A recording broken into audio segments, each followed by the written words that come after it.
Welcome back. The Democratic National Convention is over, and now the nation waits to see what will happen during the Republican National Convention. Fox 44's Brian Glenn spoke to political expert Dan Snell about both conventions. Just wrapped up last night. What is your top takeaways from this past week?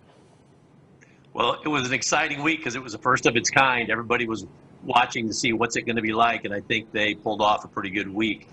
Joe Biden last night, his speech, he was strong. People were watching. What was he going to come out with? He was articulate. He had a good vision. He had energy, and he really showed up much better. Even the Fox News National said he exceeded expectations. And I think that's one thing that needed to happen as well, as he's been criticized of lately of not having the cognitive ability to speak openly in front of an audience. Okay, what are some of the other takeaways from the DNC?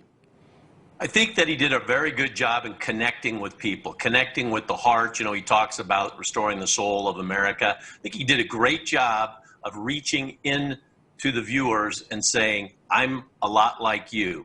I've faced challenges. I can take this country from what they're calling a season of darkness and bring to it a light that's special and that will make America, allow him to help build back better.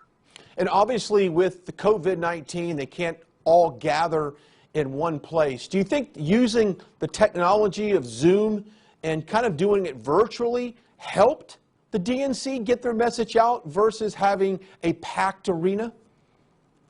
I think anytime you can have an arena full of energy and excitement and enthusiasm, it's going to be a better convention. So I hope we return to that. You know, there's some talk.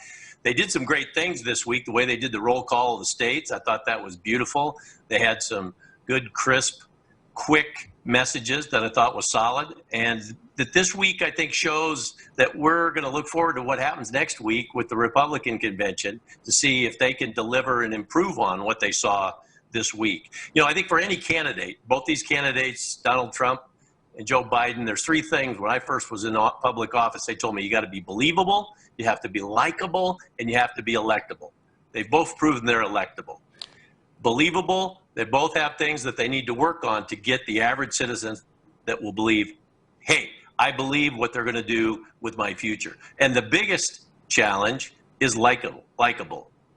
The president has to be a little bit more likable at times than he is, and Joe Biden has to keep that energy that makes him right now a more likable candidate. There we have it. Of course, next week is the Republican National Convention as well. We'll see if it has a different look and feel than this past week. Hey, we certainly appreciate your time today. It was great to be with you, Brian.